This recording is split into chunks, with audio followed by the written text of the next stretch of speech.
A warm hello to everyone watching this, and I hope that all of you are safe and healthy. आप सबके घर पे खैरियत है और सभी खुशल मंगल हैं. Today I want to share my unique narrative on this pandemic situation, how I'm doing. Uh, and what I've noticed is when I've met my colleagues on calls, team calls, etc., that a lot of you have found your distinct, unique answers. You are quite sorted and you are doing well. So congratulations for that. I want to applaud the Godrej Corona heroes today in different business units who are doing a fabulous job. And I also want to share my deep sense of appreciation for being part of an organization like Godrej, which is nurturing, values driven, and has our backs. And at such time, I also want to request us to help those who depend on us, our house helps, our drivers, our building staff, lesser privileged people, all those who are dependent on us. So let us go in this current time and go and help them. I want to share two things today. One is how to stay productive, and the second is how to stay active in this pandemic. I've chosen, the active part because firstly, I'm very passionate about well-being, health, fitness, and secondly, this corona has shown us very clearly that this war with microbes will not be fought with isolation alone. It will be fought by our strong immunity, by our fit bodies, by us being disease free. And that's why I would request all of us to stay active in this pandemic. So, firstly, about staying active. I just want to share two things here. First is organize your day around your realities. Each one of us is different. In our case, we are 4 people at home, me, my husband, my daughter, and my son who's 10. We have no help, so we are doing all our work ourselves. And that's why I structure my day in blocks. There is a 5 a.m., yes, you've heard it right, a 5 a.m. to about 9:30 kind of block in which I do cooking, cleaning, workout, some me time, etc. And 9:30 onwards, I kickstart my day with a nice hot coffee and a team call with Shruti and Zeenath. Sometimes Shruti's son Reyansh also joins in and adds a lot of cuteness to our meetings. Post that, I try and stay focused, till about 5:30 with a lunch break in between. I do take a few walk breaks in between where I go and check my son's school tasks, though it's not helping too much. And I also use another thing a lot nowadays, which are the timers and alarms with, Siri and Alexa and whatever phone alarms and all. That's helping me a lot with my time awareness and scheduling. The second thing I would say is that build new neurons, build some new habits. Godrejite, my learning space at Godrejite has some amazing treasure of resources which has been curated by Kritika and Vikram, and you must try it.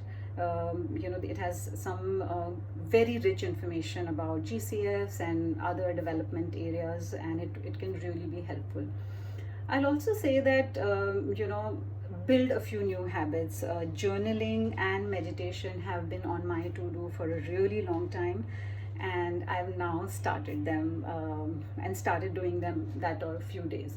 I've also started reading quite a lot, so have finished 3 books recently. There's Atomic Habits, there's Power of Habit, and I have reread this book, Deep Work. Sumit, thanks for this book. This is really good. Next, what I want to focus strongly is self-care through exercise, lockdown or non-lockdown. Self-care is giving your employer, your family, the best of you instead of what's left of you. And there will never be a better time to start this life-changing habit and gift ourselves vitality and fitness. Most of us don't have a commute now. That adds 3 hours to my day. So let's just utilize that. let's start with just 30 minutes a day or just 10 minutes a day. I'm repeating this, but COVID has compellingly proved that keeping our bodies in good health is an essential job. Fitness is a vast topic, and I'm not an expert, but I'll share a few practical tips that I have utilized in my journey and they have worked for me. I can talk for hours, but I'll just try and focus on a few tips. So first, just one or two broad things. So essentially in the health hierarchy, it's thoughts or mind first, and then food, and then exercise. A lot of times we tend to focus on the last one, and today also I'm talking about the last one, but the first two are most important, and 80% of our health depends on that. For the mind, meditation, gratitude are really good. As far as diets is concerned, it's way beyond carb, fats, proteins, and also, if you have some time, do read up about that. You'll kind of get benefited by that. But what I'm requesting you is to start exercising today. Any purposeful movement, cardio, strength, stretching, yoga, dance, walk, running. I love running, Pilates, whatever works for you. Work it around your habits, but do start it.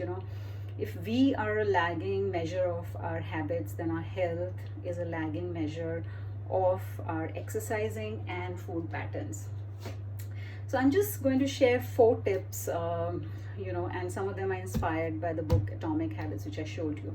The first one is implementation intention. We all say, I want to be fitter, but people who make a specific plan about when, where, how, with whom they'll perform this new habit or exercise are more likely to follow through.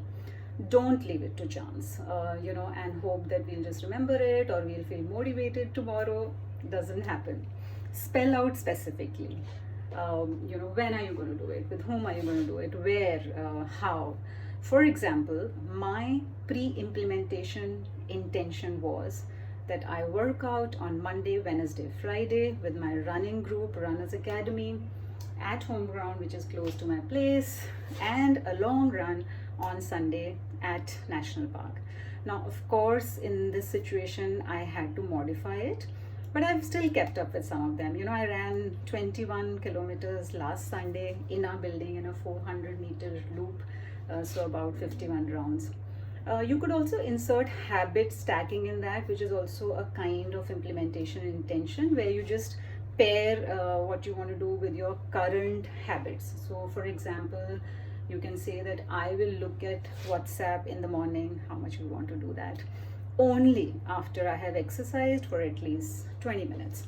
Or I will, as soon as I finish my work in the evening, I will change into exercise clothes. So try implementation intention.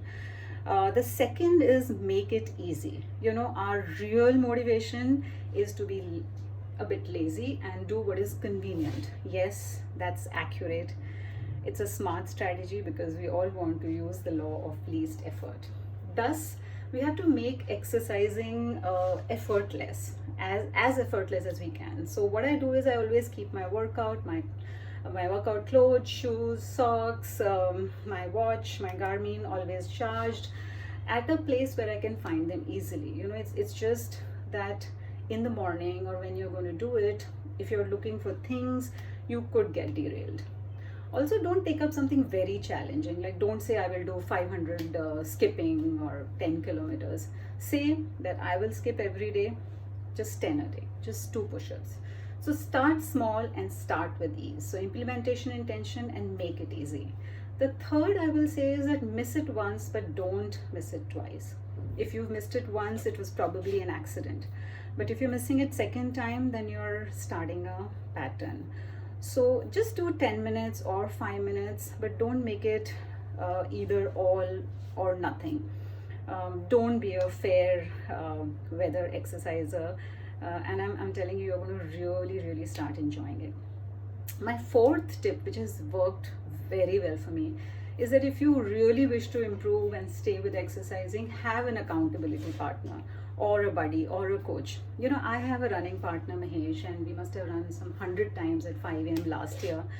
And whenever we plan together, our chances of showing up for that run are 99.9%. And whenever I have planned to run on my own alone, it's about 70% or lower. So rope someone in, you know, it benefits both of you. See if it can be your spouse. Though I couldn't manage that despite my husband being a marathoner, we don't exercise well together.